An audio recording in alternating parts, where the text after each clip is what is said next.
Okay, so I did the hero Palila as my hero's journey, and so let's start off. Call to adventure. So his father, Palila's born to like a god and a chief of an island, so he's a demigod, and his father's ruling of this island named called Maui. So he goes, and his father is he's battling for the whole island or whatever, and the other chief he's beating him real bad, and Palila's dad he's on his last leg, so Palila comes in with his supernatural aid, which is from his grandmother's this magical club, and he pretty much defeats him single-handedly.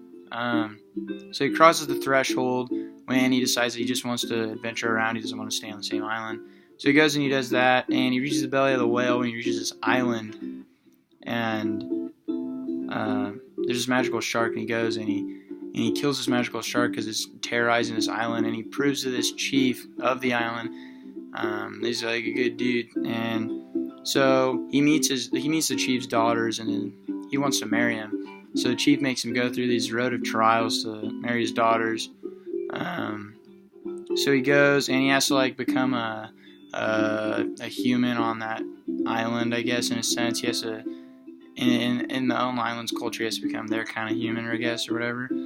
And then he also has to go defeat this giant on the island, this 36-foot fella named Lamana. So he goes and he defeats this guy, and so he proves to the father that he has that skill. So he gets to marry the daughters, and the father-in-law is also the trickster because he kind of gets Palila to do the work for him, so so he doesn't have to go kill this giant dude. Also, he has the atonement with his father. It's not really his father; it's his father-in-law. But he proves to his father-in-law that he has a skill.